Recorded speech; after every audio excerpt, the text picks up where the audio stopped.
There are a whole lot happening in the aviation industry. And I'll go straight to the point. The government has to recognize that this should be enlisted as one of the essential industries. We are looking at agriculture. We are looking at road transport.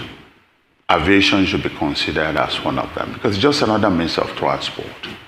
If there is a day or two you cannot fly to any part of Nigeria, everything will come to a standstill. It's come to a point they have to know that it is no more for the rich. It is a means of travel for everybody. Not minding, even if all the roads are there, even all the railways are there, even all that means of transportations are well developed by water or anything. Like in the developed world, aviation still plays critical role in economic development. So as the new minister comes in, we want him to recognize this as such and then treat it with all the necessary attention. We've just talked about volatile and then toxic business environment. Aviation is most affected because it's one of the businesses. You earn all your money in Naira as a local operator, but you require about 90% of your earning to be used to keep the aircraft flying in the air. And that means you need dollar. You and I know the issues going on with the dollar today.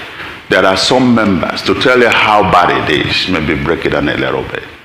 There are some of our operators who have $10 million, $15 million US dollars, even United Nigerian Airlines, couple of millions of dollars, stocked in the bank since last year. We bid there for foreign exchange. We had our Naira provided for. We had our location in a forward process confirmed. Since August up to today, we don't have Naira, we don't have dollar. Nobody knows about it, nobody's talking about it. Some people borrow this money from the bank. A friend of mine had just had about 14 million US dollars stock in the bank since 2016. He's paying for his aircraft that he purchased. We're going through a lot. So, talking about BASA, the BASA for us operators locally here, we are ready to take advantage of our BASA agreements. United Nigerian Airlines, for one, has written to fly to New York, to London, and other major cities of the world.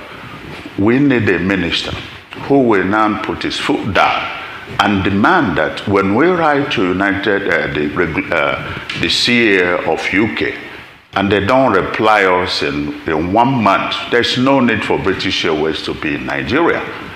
If we want to fly to America and we don't get a response from the CEO of America, there's no need for United Airlines of America to be in Nigeria. But obviously for that to happen, we need to be supported. We need to be equipped with the necessary equipments and aircraft that will make that trip. I've always said in this studio that it is easier to fly international, to fly 5, 6, 10 hours flight than flying locally up and down within 45 minutes. So I think that with a new minister that is coming in with attention to all this, should know that what he's going to achieve, that is going to open another area of foreign exchange earning for the country, is going to open another area for the source of GDP. So many countries where the aviation is vibrant, aviation industry, they contribute between 5 to 10% of their GDP. Turkey is one of them. Ethiopia is almost 60% of their GDP. We can do that. Before the COVID, the statistics are there. The aviation sector was the third largest contributor to GDP. And we're talking about a country of over 200 million, where we have only 10% of us flying today. Could you imagine if this is developed and we have about 20, 30% flying in the next 4 years of this administration? That's going to be huge. And then we've talked about these foreign airlines twisting us and squeezing us. You know, Rufai, what you hear sometimes is just how much you are owing them, which today may be about $1 billion US dollars. You don't know about how much they have been paid. If they are owed $1 billion, they probably have been paid $5 billion US dollars. And 95% of these funds are money spent by Nigerians living here or living overseas. It is not like for tourists. This is not a tourist destination as you know. So if the Nigerian local operators are supported to be fully capitalized, and the equipment made available, oh man, 50 to 60